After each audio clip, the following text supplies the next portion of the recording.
The Galactic Council had ruled over countless star systems for centuries. No species had ever refused their offers, until now. Ambassador Krelix stood before the United Nations, his tall, slender frame towering over the human delegates. His silver robes shimmered under the bright lights of the assembly hall. He spoke in a smooth, confident voice, offering Earth a place in the galactic empire. In exchange for loyalty, humanity would receive advanced technology, protection from threats, and a seat among the stars. The Council expected gratitude. They assumed humans, still new to interstellar travel, would jump at the chance. But as Krelix finished his speech, the room remained silent. Daniel Carter, a seasoned American diplomat, exchanged glances with Lisa Powell, a leading scientist. They had spent months studying the Council's history. Every species that joined them lost its independence. Some were reduced to labor forces. Others vanished entirely, absorbed into the Council's vast empire. Lisa leaned over and whispered, "They think we're weak." Daniel nodded. He stood, facing Krelix. "We thank the Galactic Council for their generous offer," he said carefully. "But humanity must decline." A murmur spread through the hall. Krelix's calm expression flickered. No one had ever refused before. "You do not understand," Krelix replied, his voice colder now. "This is not a request. The Council does not make offers lightly."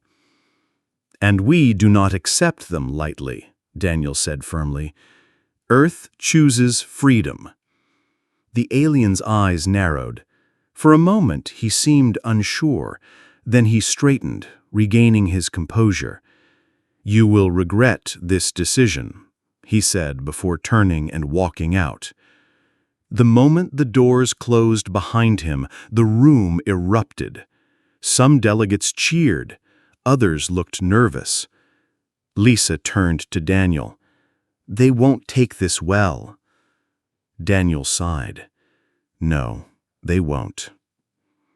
Outside, Krelix boarded his ship, already sending a message to the Council. Humanity had defied them, and the galaxy would soon learn what happened to those who said no. News of Earth's refusal spread across the galaxy faster than light. By the time Ambassador Krelix returned to the Galactic Council's Grand Hall, the leaders of 100 species already knew, and they were furious. High Chancellor Zorvath, a towering figure with deep purple skin and piercing yellow eyes, slammed his fist on the table. "This cannot be allowed!" His voice echoed through the chamber. "No primitive species rejects the Council." Around him, the other leaders murmured in agreement. The Vorthax, a warlike race with armored hides, growled their approval. The Zelthari, slender and calculating, exchanged nervous glances. Only Talus, an elderly historian with soft blue fur, dared to speak differently. "Perhaps we underestimated them," Talus said quietly. "No species has ever refused before. That alone makes humans interesting." Zorvath scoffed. "Interesting? They are insects. They barely have ships that can leave their own system." Krelix shifted uncomfortably. "They were not afraid," he admitted. "Their diplomat, this Daniel Carter, looked me in the eye and said no, like it was nothing." The chamber fell silent. That was the real problem, not just the refusal, but the lack of fear. The Council ruled through power, through the unspoken understanding that defiance meant destruction. If word spread that a young, weak species like humanity had stood firm, others might try the same. "We must crush them," a Vorthax commander snarled. "Burn their cities. Show the galaxy what happens to those who defy us." As the orders went out, Talus watched with sad eyes.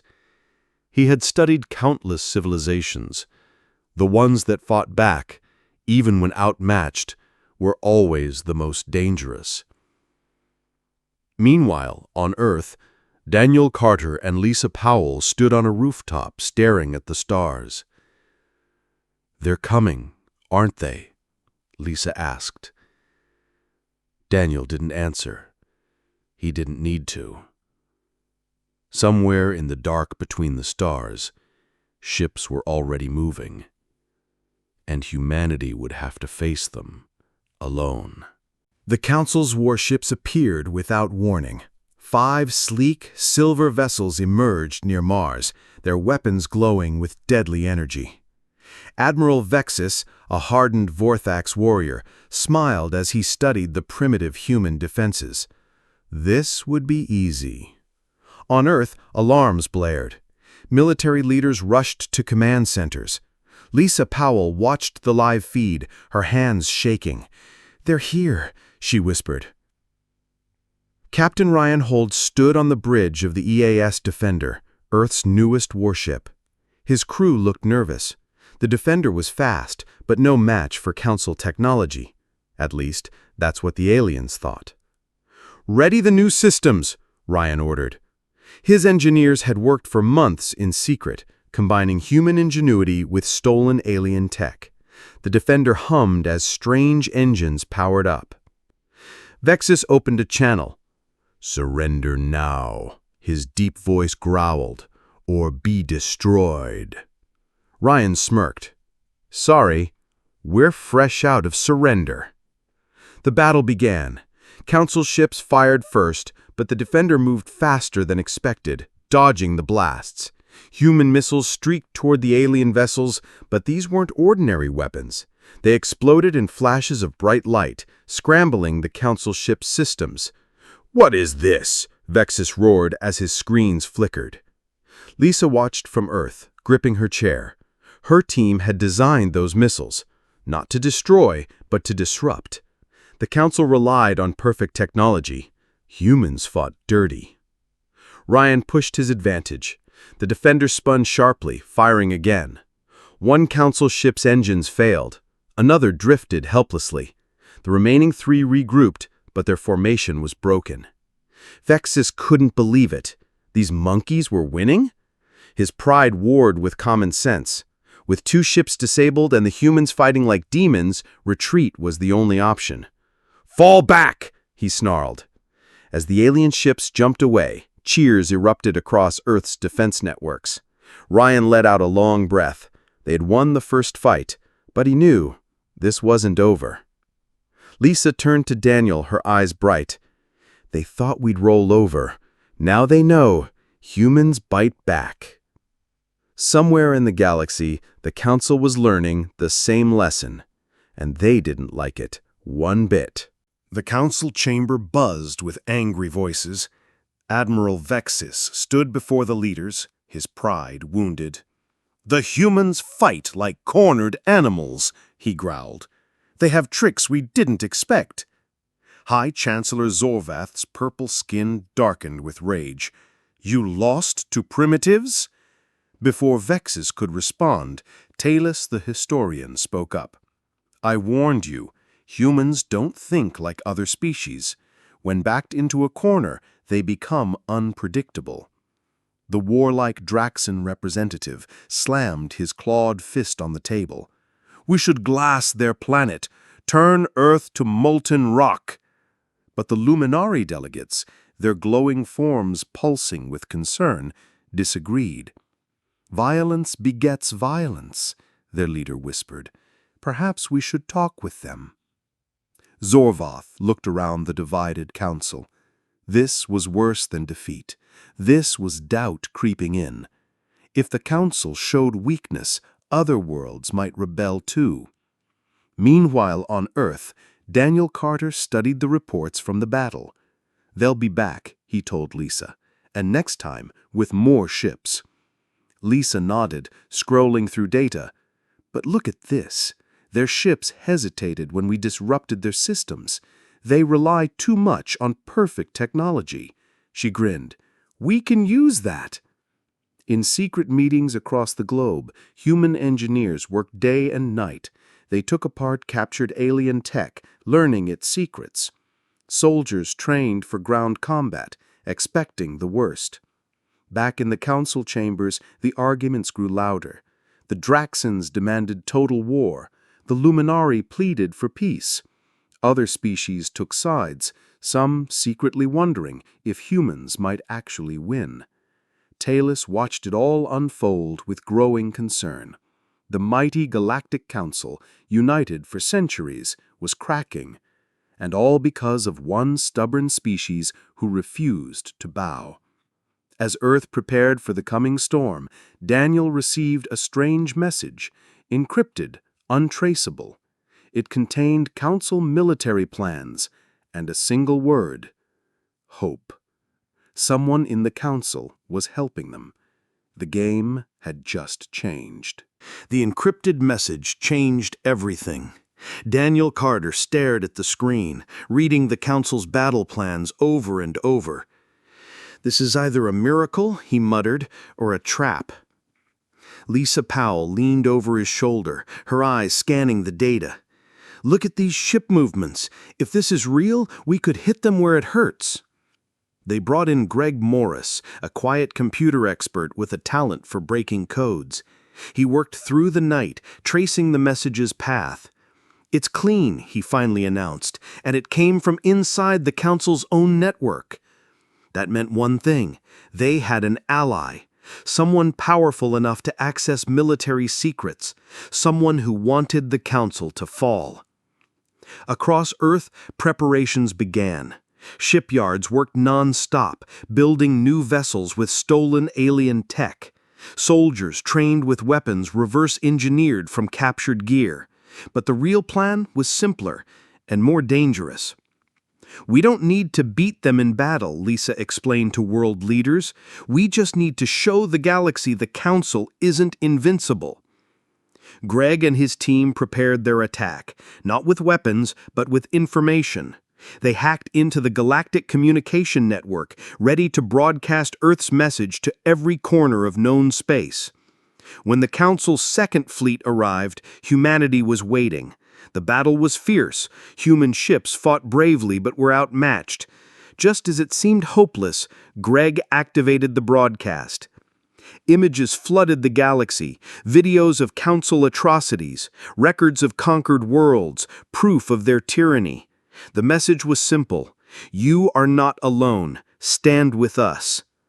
On 100 worlds, oppressed species watched in shock. Somewhere in the Council chambers, Talus allowed himself a small smile. The game was changing.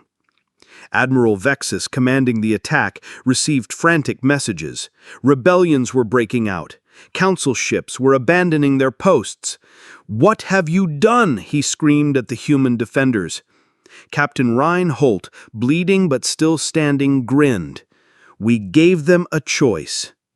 As the Council fleet retreated to deal with growing revolts, Earth celebrated, but Daniel knew the hardest part was yet to come. Chaos spread through the galaxy like wildfire. One by one, star systems began rising up against the Council. The Draxans wanted blood, demanding Earth be destroyed immediately. The Luminari and others quietly withdrew their support. High Chancellor Zorvath stood in the crumbling council chamber, watching his empire fall apart. "This cannot be happening," he muttered. Then came the final blow. Talus stepped forward, his blue fur standing on end. "By ancient law," he announced, "I challenge your leadership." The chamber fell silent. No one had dared challenge Zorvath in centuries. Zorvath's yellow eyes burned with fury. "You side with these humans?" "I side with justice," Talus replied. "The law states any species may challenge the Council's rule through trial by combat. A cruel smile spread across Zorvath's face. Very well. Name your champion.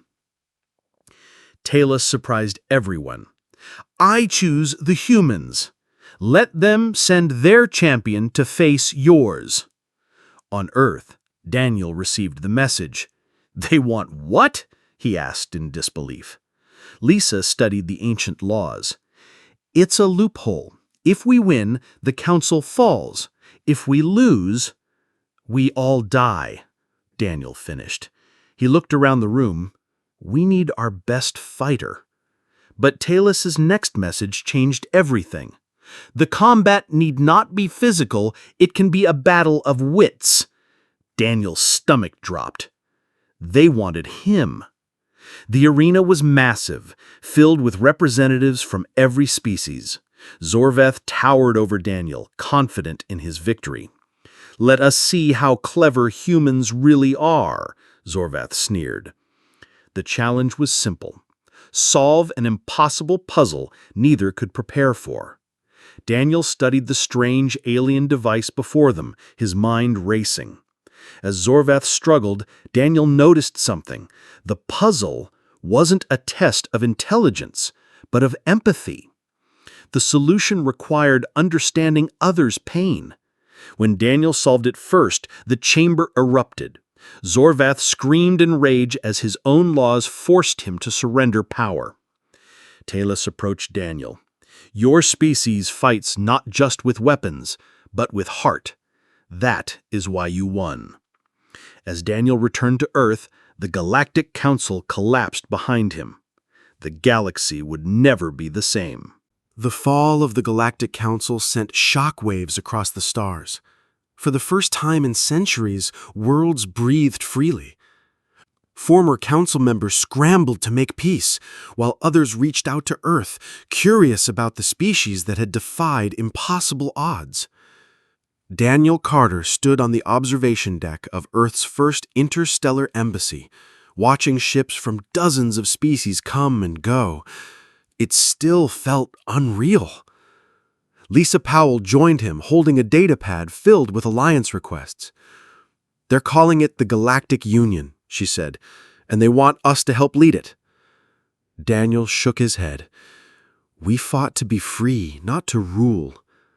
That's why they want us, Lisa replied. Talus arrived with representatives from the Luminari, Draxans, and other former council races. The old historian looked tired but pleased. The galaxy needs a new way, he said. Not control, but cooperation. Over the next months, something remarkable happened. Worlds began working together, sharing technology and knowledge freely. Human engineers collaborated with alien scientists. Former enemies became allies. Captain Ryan Holt, now commanding Earth's first deep space exploration vessel, made a discovery that changed everything. A way to travel farther and faster than ever before.